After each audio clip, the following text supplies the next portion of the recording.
Well, we got some breaking news over in the Brenton Biggers channel. And, okay, why did I have to say it like that? That makes no abundant sense.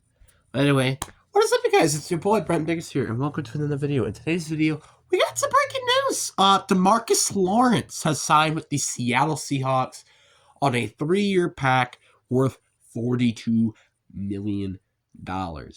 And I was about to say there's like a little funny joke where every time I go to school, they make one contract. Because I say that because Sam Darnold went to Seattle the day that I literally went to school.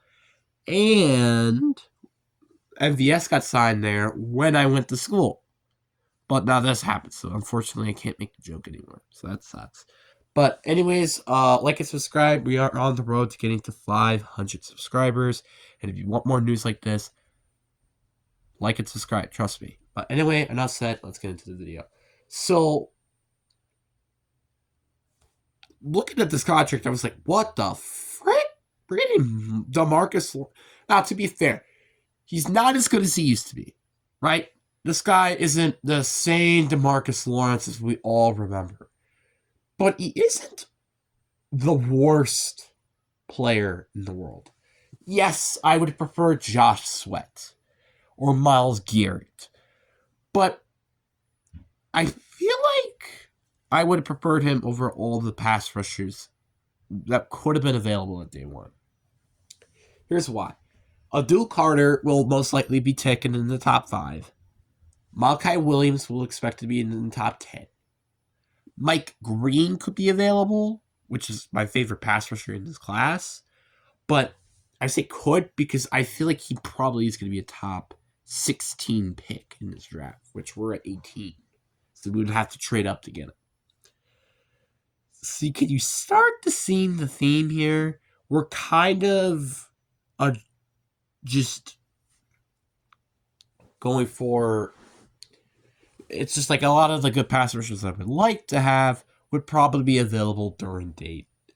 I would say we would probably take a pass rusher during 22.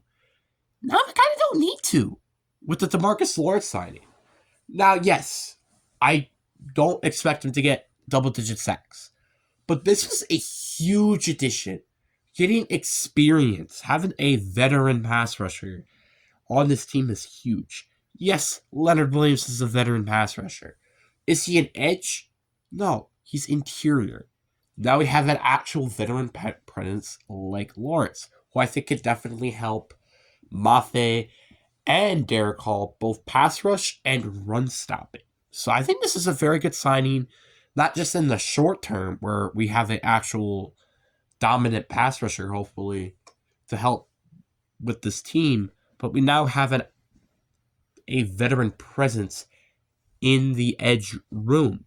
I would be very surprised if he doesn't start heading into 2025 season, and I think everybody would as well. But I wouldn't say he's going to be a full-time starter because I think he would be probably the starter, but in a rotational with either Derek Hall or Buffet Mafe, depending on who we go with.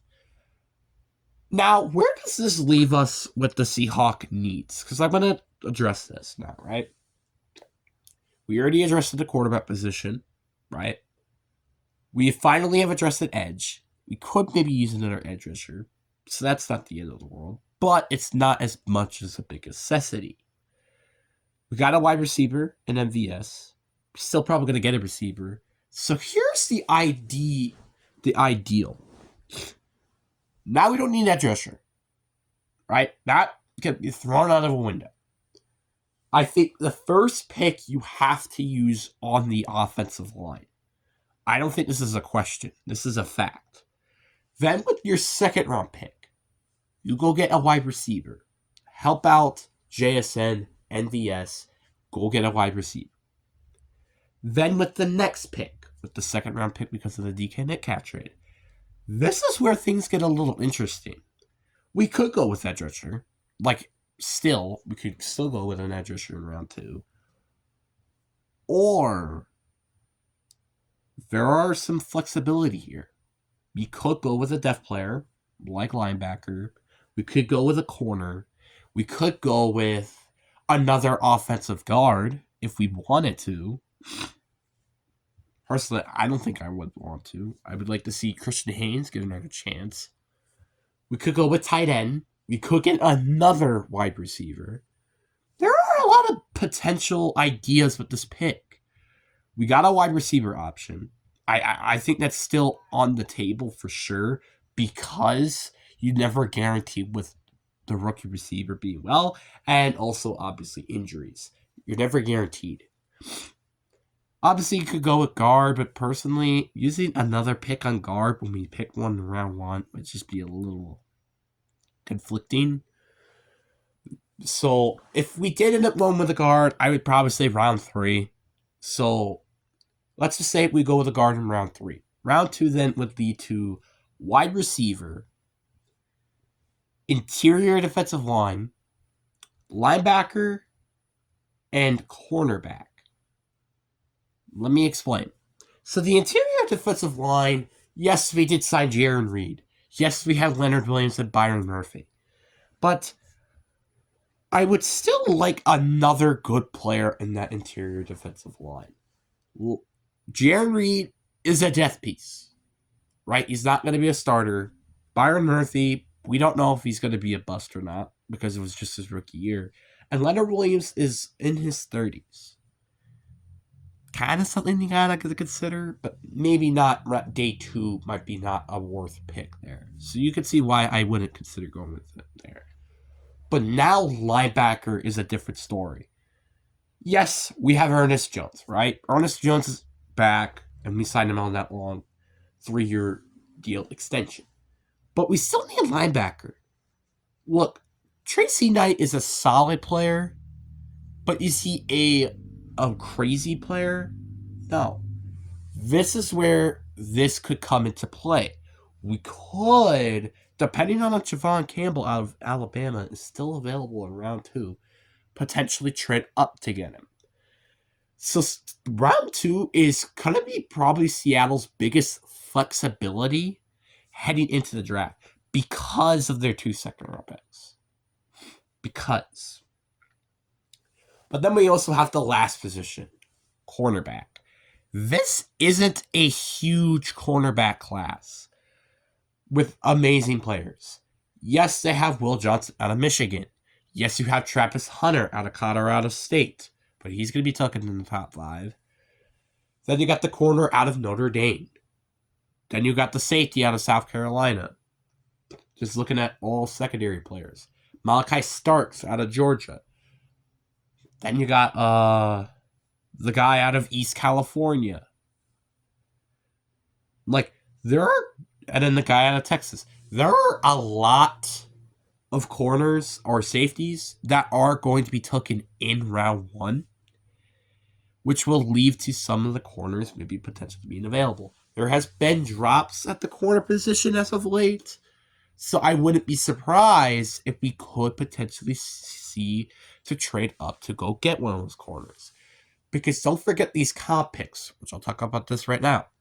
We have 3 comp picks in this draft. We got a 4th round pick, which we did trade our 4th round pick. I don't remember what we traded for, but we traded our 4th round pick. And we have 2 5th round picks from the comps. So, reminder, right?